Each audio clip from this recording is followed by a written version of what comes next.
Super easy and budget friendly mga mi. Birthday sa akong anak and naka-decide ko nga maghimo og DIY nga cake. So mao din siya ang mga ingredients mga langga. Usa ka pack nga double Dutch lava cake, evap, condensed milk, gelatin powder atong chocolate flavor, cornstarch and dark chocolate. So ang una na kong gibuhat is ibutang ang lava cake sa usa ka sudlanan, then i-press lang nimo siya, i-compress crumb press para ma-form. Inani dayon iyang forma mga langga. Trang.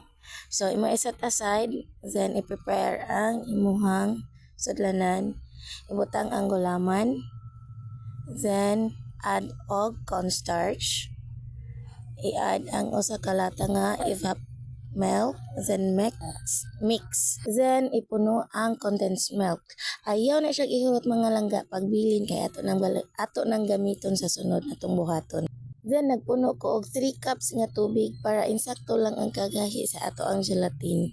I-mix lang nimo na siya, din prepare ka og low to medium heat nga fire. Hindi na kay mga langga para dili masunog. Then ibukal na siya. Due to lightning na siya mga langga ha, mao nang medyo dark yung color.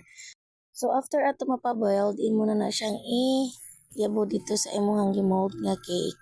Then set aside, wata nga mugahi siya. So ingon ani dayon ang iyang forma mga langga. O diba, gwapa na, pero wala pa tanahuman ha. Na ako diri dark chocolate nga guya. So imo lang na siyang amblihan, ibutang sa usa ka sudlanan, then i-add to ang condensed nga imuhang gibilin ganiha. Ato ni siyang palanayon para magsilbi siyang second coat sa atong ibabaw sa cake. Nagpabukal ako og tubig mga langga, then gibutang na siya sa tunga. Anyway, so first time din akong maghimo og DIY nga cake mga langga. Gikulbaan ba ako kay basin unyag mapalpak ang akong trabaho ba, then masayang lang ang gasto. Nya hadlok ko nga walay mukaon. So ingunani na ang iyang texture mga langga, nalanay siya. Then ato lang na siyang i-spread sa nabugnaw na nga atong gihimo. So basin mangutana mo nganong gihingo nato nako pagpalanay ang dark chocolate. Para to siya dili masunog mga langga. O imo na yan ang iya budiha mintras init pa aron mapasok ka. Joke. So inana lang na imuhang buhaton, spread lang nimo na siya diha sa babaw.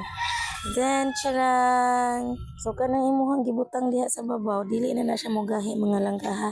Kaning sprinkles is optional lang dayon ni siya.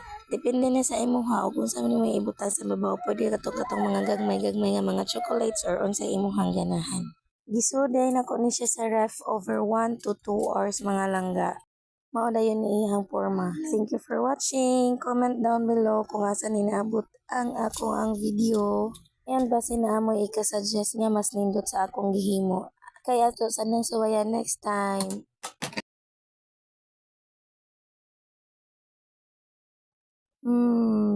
Lamig siya guys, promise.